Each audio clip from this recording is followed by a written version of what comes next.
Donc nous terminons à l'heure actuelle une campagne de travaux en verre avec la période des leuvages qui se termine. Donc nous l'avions déjà évoqué, la vigne poussant de façon anarchique a besoin d'être remise droite avec des fils de fer. C'est une liane, donc on va la remettre droite avec les fils de fer qui sont ici, et on attache avec des agrafes qui sont photodégradables, donc elles vont se dégrader toutes seules au bout de quelques mois. C'est un travail assez physique qui demande une période en gros de 15 jours, 3 semaines, avec du monde sur la propriété, puisqu'ensuite il faut passer avec des tracteurs pour soit couper l'herbe, soit traiter, donc il faut une efficacité assez rapide. Donc nous mettons 2 agrafes ici, ensuite nous avons un fil du haut qui va permettre au bois de se tenir, d'avoir un port droit, et la vigne de fait, elle fait, comme c'est une liane, elle développe elle-même des vrilles, et elle va s'attacher aussi toute seule au fil du haut, qui va lui permettre de se tenir droite durant l'année.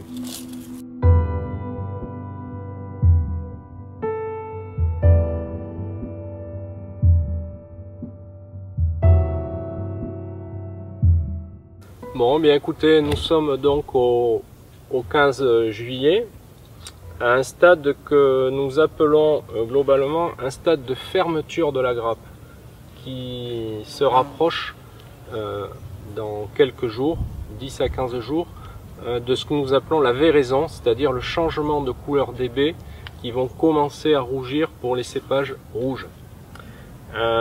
Nous allons parler un petit peu de l'effet millésime de 2014, puisque nous avons une année encore, bien que les vignes soient toujours à la même place, encore différente de la précédente.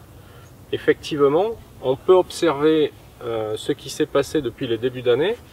Sur des grappes, nous avons eu des phénomènes de coulure, c'est-à-dire non-fécondation effectivement de certaines baies. D'autres ont été moins impactés. Et ensuite, nous avons des stades un petit peu différents, certains qui sont plus précoces que d'autres. Et l'année que nous avons est quand même relativement humide. Vous voyez des vignes qui sont très vertes, de la végétation, de l'herbe qu'il faut tondre régulièrement. Cela se manifeste aussi au niveau des grappes, puisque nous avons environ 60 mm de pluie mensuelle. Donc les grappes gonflent à l'heure actuelle, prennent du volume et deviennent de plus en plus épaisses, grosses et assez jolies, assez présentables. Donc l'année est marquée effectivement par la climatologie, et 2014 sera certainement complètement différent de 2013 qui a été particulièrement arrosé. Sur 2014, nous avons une approche différente, je dirais une évolution qui se met en place de façon intéressante, et certainement nous verrons le mois d'août tel qu'il se passera, mais cela peut être une année très agréable à vinifier.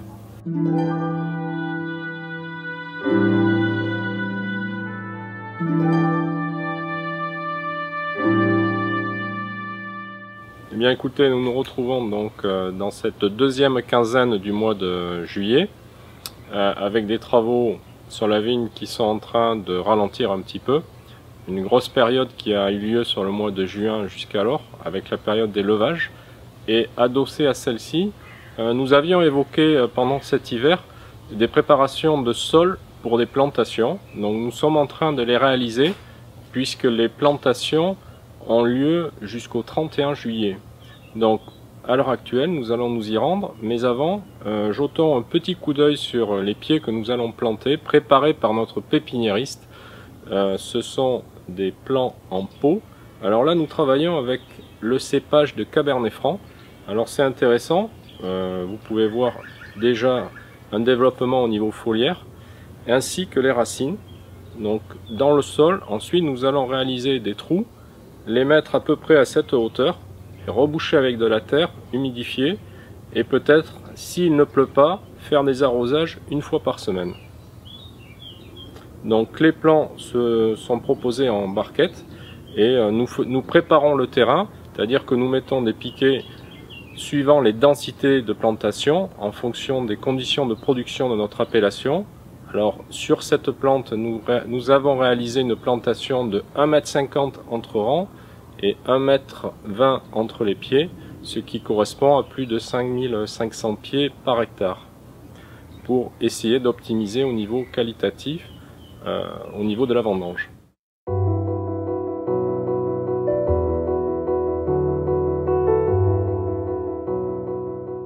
Écoutez, nous avions donc observé cette parcelle cet hiver, qui était un terrain effectivement complètement nu, que nous avions défoncé avec des charrues assez grosses. Suite à quoi, il y a à peu près un mois, nous avons travaillé sur une bande de terre que nous allons planter, de façon à rendre le sol extrêmement grêle, pour que les racines que nous avons vues tout à l'heure puissent se développer. L'herbe, comme vous le voyez, nous avons une année quand même entrecoupée de pluie, puisqu'il a approximativement plu 60 mm sur le dernier mois et sur le précédent aussi, ce qui entretient une atmosphère un petit peu humide avec des vignes très vertes et de l'herbe présente. Donc dans un second temps, nous allons travailler toute cette bande de façon à ne pas avoir quasiment très peu d'herbe qui est très concurrentielle sur la plantation à l'heure actuelle. Et suivant le temps, au mois fin juillet et août, il est très probable que si nous n'avons pas de perturbations, nous allons arroser les plants à peu près une fois par semaine. Ils sont très demandeurs d'eau pour se développer. Alors le plant que nous avons vu tout à l'heure, les premières feuilles vont sécher.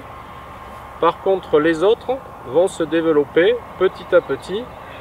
Et au fur et à mesure que les racines vont s'implanter dans le sol, de la même façon, le plant va profiter et petit à petit s'aouter, c'est-à-dire faire des bois qui le préserveront pour l'hiver à venir.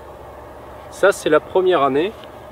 Nous aurons ensuite l'année prochaine la deuxième année avec la mise en place du pied à peu près à cette hauteur, une latte que nous garderons à peu près à cette hauteur, et il sera productif l'année suivante, ce qui fait 3 ans avant la première production.